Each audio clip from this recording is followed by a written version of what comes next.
Hi, you guys, and welcome to the Team Fit Life Call with the amazing Dr. Mcayla Sarno. My name is Mindy Lawhorn, and about 9 years ago, we started a fitness business. And this fitness business was so amazing, and it was so much fun. It was something that not only helped me lose 70 pounds, I realized a lot of people wanted exactly what we had done. And the things that we had done was simply start to lose weight, eat right, and we started helping other people do that. It became something that slowly was this little pastime thing, and it grew into a full legit business. Full legit business to where my husband retired. This is all we do. We are debt free. We live our life kind of around this business based on our values, our rules, and it's been such an amazing, honestly, 9 years of growth internally, externally. We bring our family into this, we bring our spiritual values into this, and we have grown a pretty amazing business. One of the things we do for our business is encourage our coaches. We want to train them. We want to give them pretty much everything we can possibly think of to help them reach their goals. Maybe that's to lose 10 pounds, or maybe that's to quit their job. We've had coaches do all of it, exactly what we have done, and the things that we have done. So sorry. And we do that by I'm going to mute you, lover buns. And we do that by training as much as we can. And I apologize and I'm sweating. I just got through teaching my bio class, and I would normally have my hair done a little differently, but let's be honest, we work this business within our day, and sometimes that means we're hopping into one thing right as we come out of another.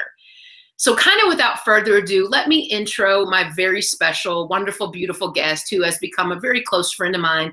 But I met her honestly first right around, I would say, gosh, after Turbo Jam, before Chalene Extreme period. I thought she was amazing. I met her actually on a trip to QVC of all places.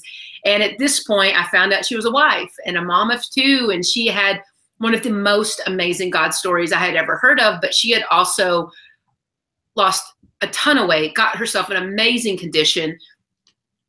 But after hearing her story, I was kind of just amazed at the wonderful woman that she was through how she had gone through so much in her life. And I mean so much, you guys, just her story is unbelievable. But through all this, she has made her whole livelihood out of helping others. She's a licensed psychotherapist. She is an EMDR specialist. People fly from across the country and overseas to do these 5-day intensives with her, to sit down so that she can help them not only through their issues, but to retrain their brains to think of things in a way that they can grow instead of the way they think, and how many times our perspective holds us back. I can't even begin to tell you not only what she's gone through personally, but the thousands of people she's been able to help just by helping them really figure things out, get past these things that have kept them stuck for years, and help them not only grow, but help them reach their goals. And, without further ado, I want to invite Dr. Mcayla Sarno to come and join us. And Mcayla, I'm going to unmute you and bring you in, and I'm going to actually give you controls. So hold on one second. I'm going to share controls with you. And Mcayla, whenever you're ready, your audio is up, your video is up. I'm going to let you talk a minute, and then I'm going to pop out and let you go. Everyone, Dr. Mcayla Sarno. Wow. All right. I'm glad we finally got everything figured out in terms of, getting up and everything. So, okay. So I thought about, whenever I'm asked to speak or share, it's always on core beliefs, which I was mentioning to you, it can be such a broad subject. And, right. One thing I've found over the years working and treating people is a lot of people think when you're working to retrain your brain, to reprogram these core beliefs, that it's just like kind of this robotic mechanism thing that you do. Like you go in like neurofeedback and you just plug up wires and you change things. And one thing I've learned is that there's such a foundation of things and ways in which we think about ourselves and others and the world, that it needs to be a foundation that we talk about and become aware of first and foremost. Otherwise, we're sitting down to retrain our brain with all the same information we already have. So it's kind of like, the same, you're washing dishes with dirty water. Do you know what I'm saying? Right. So, one of the things that I've noticed and that I learned that was really a valuable thing to learn was when it comes to making steps, taking risks, doing something, doing new things, creating change in your life, that we get really scared. And I kind of liked it when you were there because I feel like I was talking to you, but we get freaked out about it and feel like we're hesitant. If I don't do these things, then I can avoid losing something. I can avoid certain things like disappointment. I can avoid loss. I can avoid rejection. And I don't know how consciously aware of the fact that we're doing that, but there's a reason why, a very logical reason why, and it's partly the way in which our brain is wired, the way we're wired as human beings, that we create these illusions, and we have good ones and we have bad ones. And the illusion is, if I don't do these things, then I can rescue myself and save myself from disappointments, from loss, from rejection.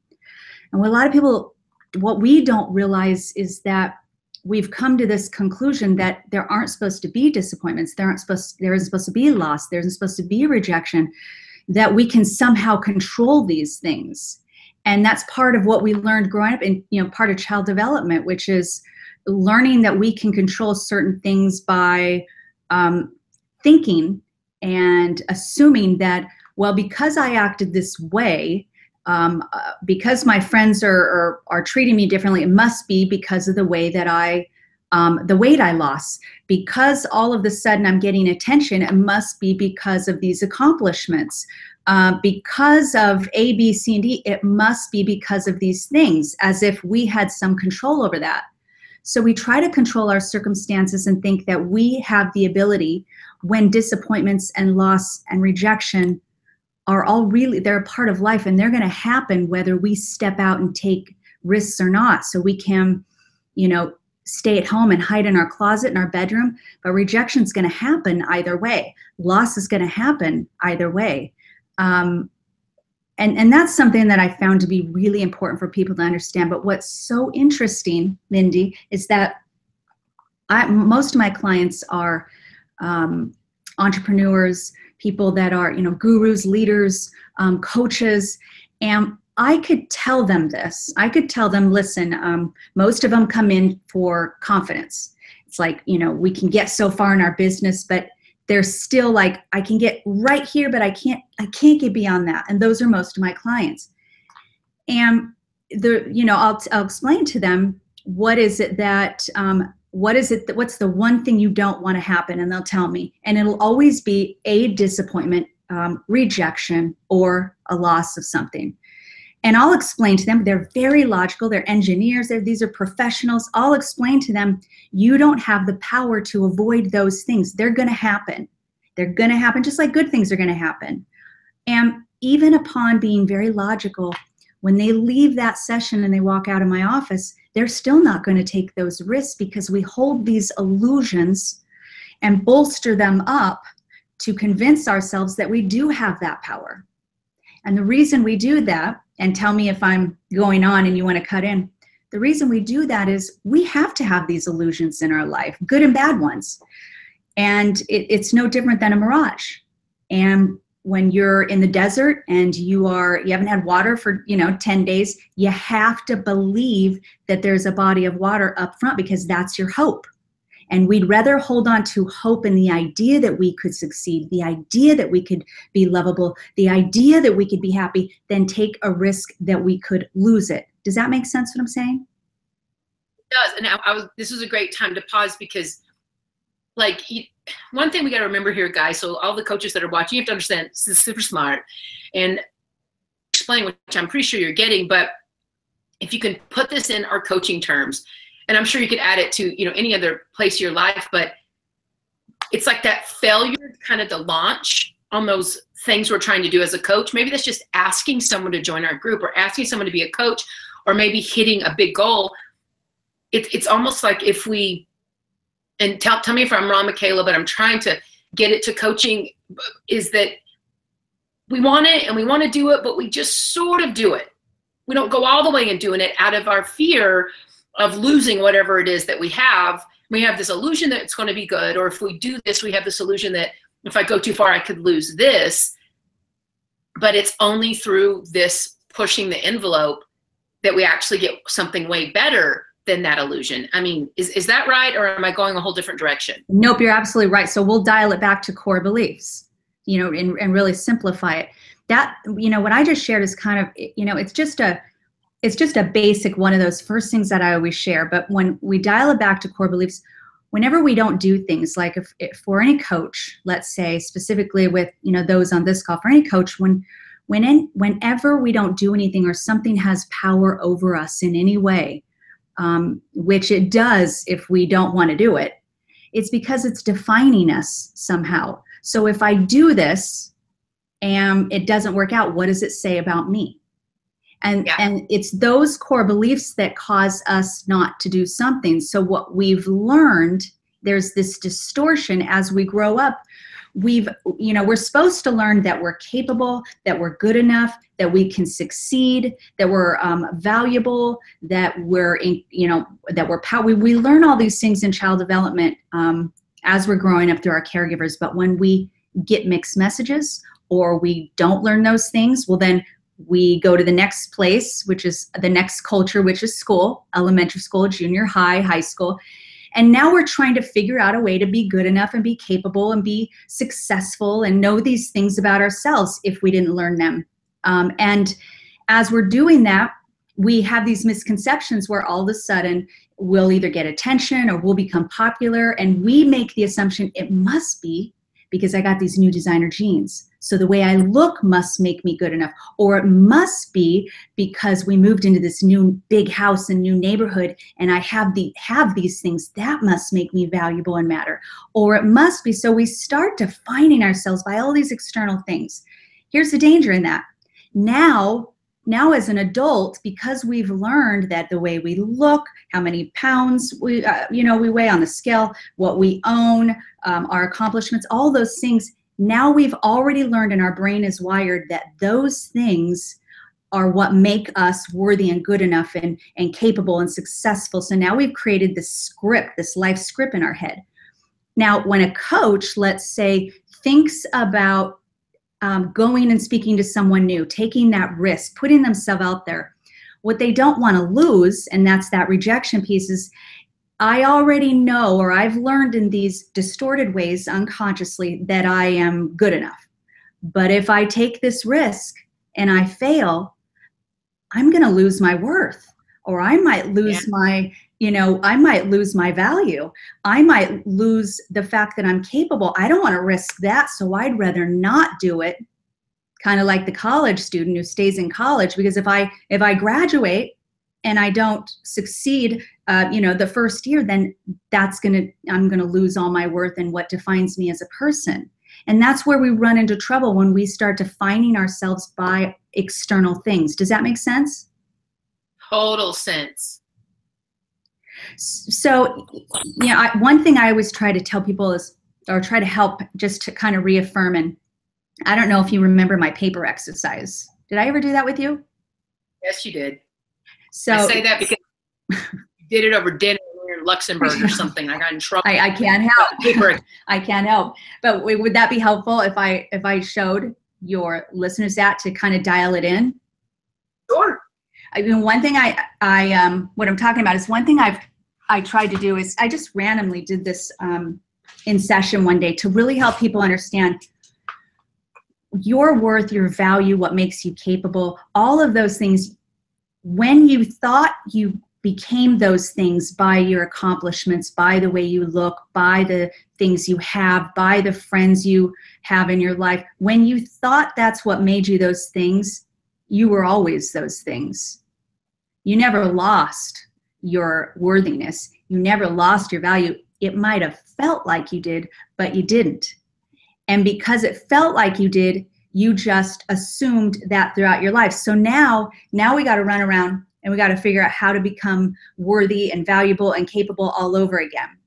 And so that's why we don't take those risks. But here's what's really important to know. And I always think of this when I go up on stage.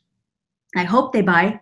I hope they find value in what I say. I hope they find it funny. But I know when I get off stage that I didn't lose anything, that I'm still going to be worthy. I'm still going to matter. When you approach people in this business, regardless of what their response is, we hope that they see the value being a coach. They hope that they understand what this can do for their life and for their family. But if they don't, it doesn't mean you're not capable or not worthy of this position.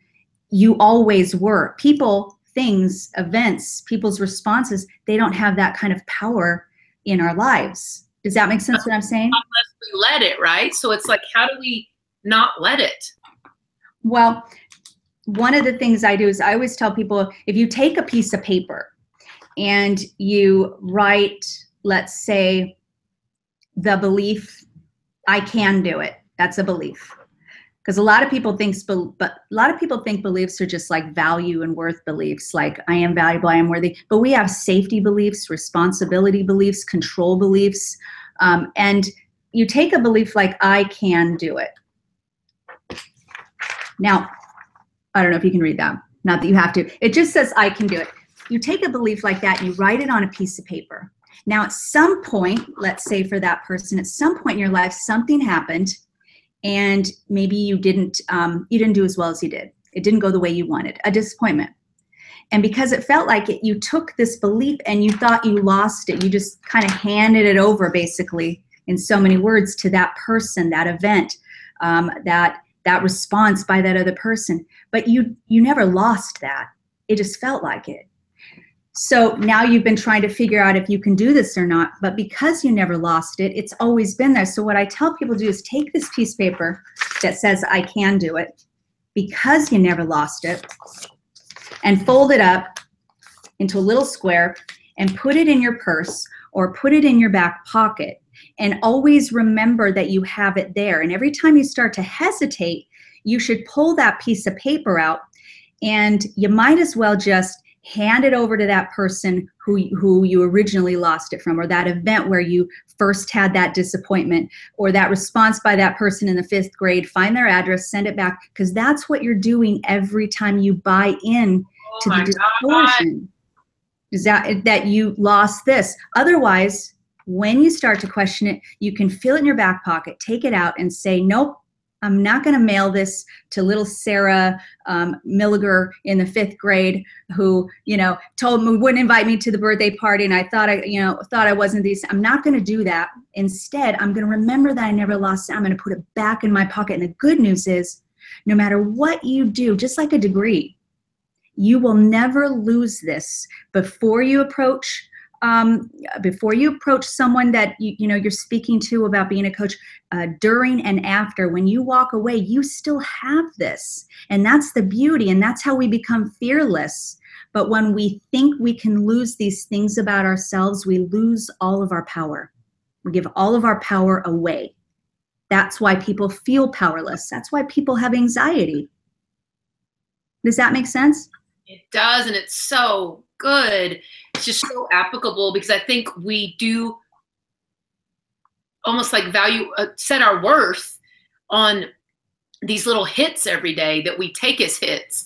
And it's like within coaching, we have tasks to do every day, and we're trying to reach people every day and do these certain things. And I think so many people don't finish their task or do the things they're supposed to do because they're so afraid of those little hits. And they take those little hits almost as little kind of cuts that start, chipping away at them. And I don't think that is the way we're supposed to think of it at all. And this is a great tip on how we can just remember, no matter what, we are still good. No matter what, there is still a reason for us to be doing this as coaches, as people. There's still a reason I love this stuff. How can I just almost disassociate, using your word, that their no doesn't mean I have less value? Exactly. And a lot of people ask me, well, how do I know that I can do this?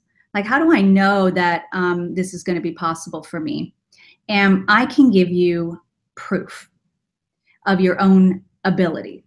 And so if you make a list of all the things you've been through in your life, and they don't have to be traumatic things, just anything, even a little thing, anything, any challenge, whether it was getting over a breakup or, getting over maybe getting fired from your first job, as a teenager, or any disappointments or losses or challenges in your life, anything that you've had to get over, big or small, if you make a list of all of those things without judging how you got through it, because it doesn't matter. The fact is, you got through it.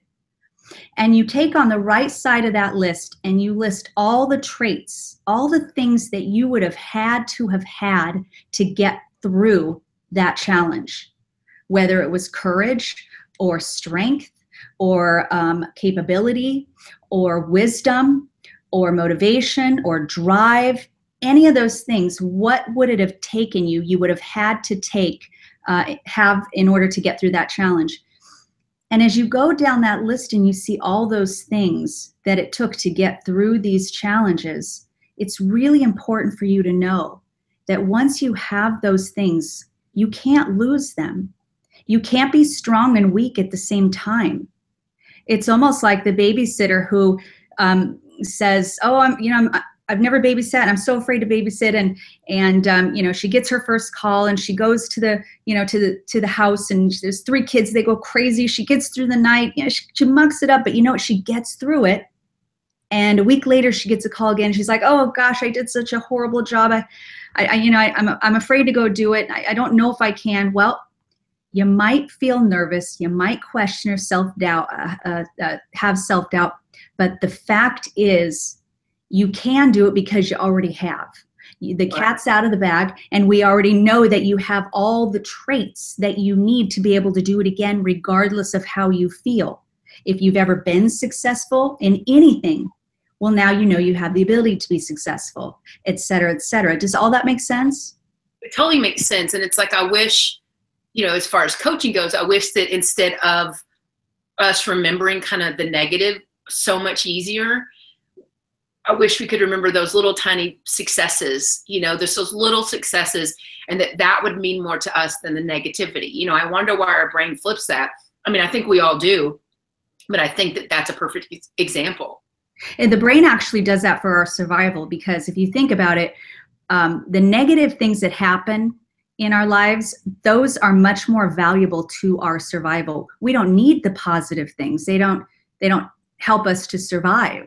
And our brain is programmed for one thing, and that is to survive. It's not programmed to challenge us to grow. So all of those negative things, those are there for your survival. But what's really important for people to remember is that you may have felt like you needed to survive at one time in your life, but you're not in the same place anymore, and you don't need to survive in the same way today. So those beliefs and all those hesitations and all those negative things, they're not relevant today.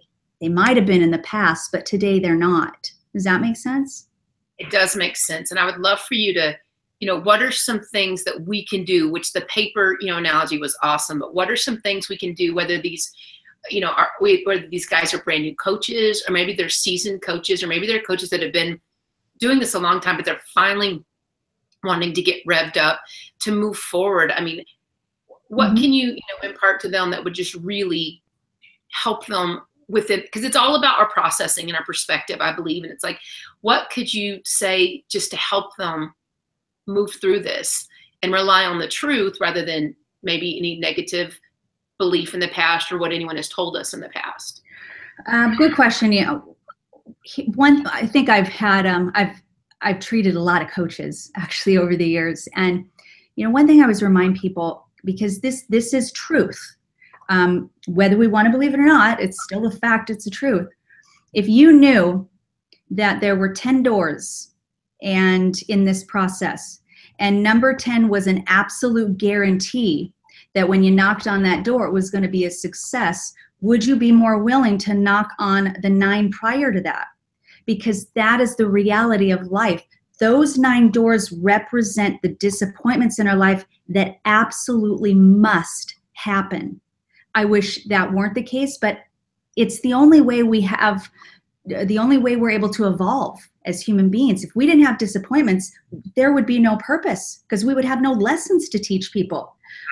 So we have to have those 9 closed doors. They must be a part of the process. And if you know that walking into this journey, that you must knock on all 9, that it's going to be the 10th, and then it might be the 15th, and then it might be the 20th. But all the closed doors, those don't mean a negative thing. Those are a good thing, good things that are happening, even though it might not feel good. Because every time there's a closed door, it's another lesson, and you are evolving more. And that's what we want, is to evolve.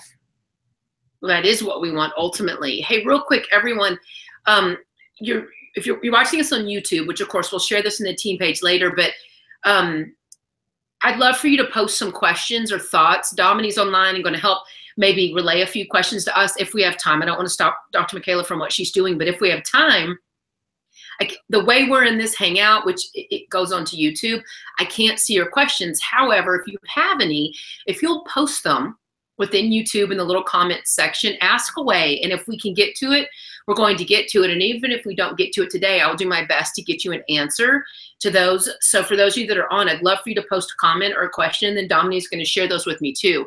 But yeah, Mcayla, that makes total sense. It's like how, we just have to have the perseverance, not only to get through it, but to get that many no's. One of the things we have on our teams is this thing called Go for No. And it's basically, we had a list, and it's this square of 100 squares. And the idea is to put someone's name in every one of those squares that either said no, or not now, or, didn't even answer at all. And like the goal was to get 100 of those a month, which sounds crazy, but that's really only 25 no's a week. And then, you kind of divide that out. It's not that many per day, but the whole idea was to get as many no's as we could, because if we go for no, yeses are going to happen eventually, but if we're not going for anything, it doesn't happen. And it's like, if we just go for the yeses, we're never, those are like so few and far between, but it's a part of the business. So it's like almost you are rewarded for getting more no's, but it's like, I think there's something about deep in our hearts or in our psyches or whatever it is, we were just so ridiculously afraid of no's. And it's like we have to retrain our brain a bit when it comes to that. Yeah, it's almost like, where did we learn that life wasn't supposed to have no's? And it's just a distortion. It's a complete distortion. The way we have learned and the way we view life is as if life is supposed to be all yeses. It's just not. But because we've learned this distorted way of seeing life, we continually get disappointed over and over and over again, as if life did something wrong. Right. Does that make sense? It makes total sense. And we've got to just somehow connect this to being as successful as a coach as we can possibly be. And I don't know if that comes just from our foundation and our confidence or just what, but we've got to figure this out, because I think for many of my coaches, whether they are successful or not, this still holds each and every one of us back. And I just want us to know the truth, that we can push through this, and that this isn't easy. It's so worth it. And it's so amazing because it involves helping people. Like, there's not much more of a noble aspect than helping people from the inside out, but we can never help them until we push through some of our own, I guess, fears and trepidations. Well, and that's a good point. When it comes to success, is that the distortion there is that, and how often do we see this, that there's this distortion that in order to be successful, that means we have to succeed all the time. There is only one difference between someone successful and someone who's not, and that is successful people just try 5 minutes longer. In other words, the only reason why people are successful is because they don't give up. That's all. It's a surefire recipe for success if you don't give up. And everybody succeeds at their different times, but if you don't give up, you will succeed. And everyone who's ever succeeded will tell you the same thing. It's a matter of keep getting back up. Every time you have a disappointment, okay, what did I learn here? You take that and then you move on to the next thing. What did I learn here with that disappointment? And you take on, and that's why people are successful, is because they learn from the disappointments and they just don't stop. That's it. Oh, that's so awesome. And I think that is, like, if I could put, you know, a hashtag within this call or within our team or within what it is we do. And if you're watching this and you have no idea what Beachbody coaching is, that's kind of where this comes from. But you can apply this to anything in your life or any business that you have. And it is just so true. Those successful people aren't the ones necessarily that are the most talented or even the most intelligent. They're just the ones that don't stop, and that every time they fall down, they get right back up. Mcayla, thank you so much for being on. Again, like, I can't see the comments. Dominique's not sending me anything right now, but I wonder, you know, if you could just kind of close it down with any of your thoughts when it comes to just really retraining our brain on how to think of things, because I think that's our biggest hurdle, but also one of our biggest weapons. Mm-hmm. Well, I think, you know, final summary is just, if we give all of our power away to the notion of I must succeed in this process, if your focus is on the success, then you give all your power away to success, because that means success is defining you. You're trying to define yourself by success. So what I always tell people is, and what I live by is, become an expert at the journey. Become an expert at the process. Forget about the success. Forget about what's at the end, you know, of the rainbow. Forget about that final big thing. Focus and become, and put all of your energy just on the day-to-day journey. That is what success is. That's what's going to get you to that end place, is focusing on the day-to-day journey. Does that make sense what I'm saying? It makes complete sense. And that is something that will help us no matter what we're doing, no matter our age. And I think that was a perfect way to wrap this up. Mcayla, I cannot thank you enough. Thank you so much for giving us almost an hour of your time. I know how precious your time is. And for everyone that sees this, whether you're watching now or later, oh, we have a question. Mcayla, can we have one question? Of course. Okay, here's a friend. Her name is Jen McCormick, and she says, I feel like I don't want to be responsible for teaching others how to get healthy as a coach when I'm still trying to figure it out myself. Now, I have something I'll tell you, Jen, but I want Mcayla to speak, and I can also reach out to you later. Mcayla, what would you tell Jen? Her comment is, if she doesn't look a certain way, then what credibility? Okay. You know, she's still on her journey. She's still trying to figure it out for herself. So she says, I don't want to feel responsible to teach other people. What would you say to her? And that kind of goes back to what I was just saying, is the goal. The goal is the journey. We are only in two places in our lives. We're either in survival mode or we're on our journey. Most people are in survival mode their whole life. We don't want to be there. We want to be on our journey, and that journey is our entire life. We always want to be on our journey, and we want to encourage people, focus and become an expert on your journey, because that is what success is. Because if we're trying to teach people how to just be success, like I'm all polished and I'm done and I'm perfect and I'm going to teach you the same, that's not being on your journey, and you're not evolving. We don't ever want to stop growing. So we want to show people this is an ongoing part of life. And that's what I want to teach you, is this is an ongoing part of life. Does that kind of sum it up? It totally sums it up. And Jen, I'll talk to you also to give you a little bit more information, but I think we all feel like that. Like, I still get tripped up. And even those people that have lost a ton of weight, maybe they haven't gained it back, they still trip up. Here's the beautiful thing about being a coach. You are not supposed to be the expert and be perfect. You're supposed to be someone that's, well, an expert on you, expert on what you're doing today, expert on what you've gotten to at this point. But I'll be honest, I don't connect with a perfect size 2, someone who never, you know, wants, you know, a cookie, or someone who never, you know, doesn't have a glass of wine every now and then or whatever. I want someone that's real, but that stays consistent. That's all you have to be, Jen, is someone that's real, someone that stays consistent, someone that tries their best. Sure, you're going to mess up. Sure, you're going to get sick. Sure, you're going to have things that maybe trip you up. You go on vacation, or maybe there's something kind of weird in your life that gets you a little bit off your game. The key is that no one is the perfect coach, Everyone is just encouraging others, not only on their journey, but encouraging the people. Here's some tips. Here's what's worked for me. I'm still, working on it, but here's what I know so far.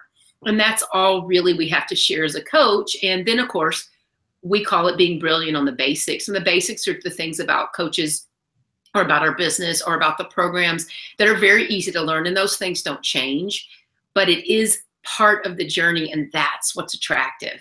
Not like that pinnacle point, because in my opinion, that person has no fun. And they're probably not married. And they don't have kids. You know what I mean? And they don't like to go to movies and have popcorn every now and then. You know what I mean?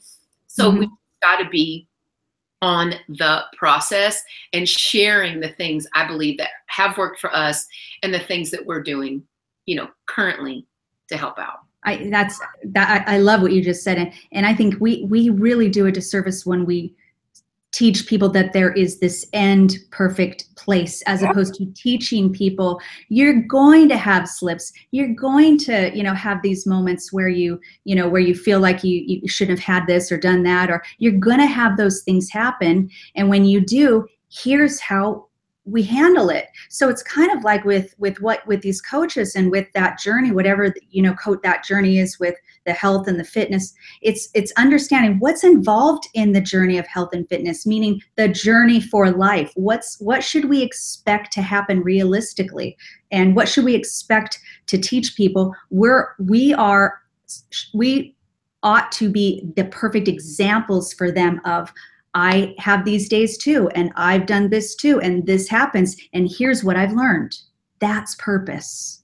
Absolutely. Oh, what a perfect way to end. Jen, thank you for your question. Anyone else that has questions, we'll do our best to answer you. But Mcayla, thank you so much. Thank you for of course. Thank you for having me. It's always an honor when I can share. Thank you so much. I'll be sure to give you this link too, so you can share it with your followers. Thank you guys for being on, whether you're Team Beachbody, if you're a person within my team, or just someone else that's happened along this. I hope that you got some information about it. Please follow Dr. Mcayla Sarno. Check her out. She's amazing, and feel free to reach out to us anytime you need. Ask any questions, and we will be happy to talk to you then. Bye-bye. Thank you. Bye.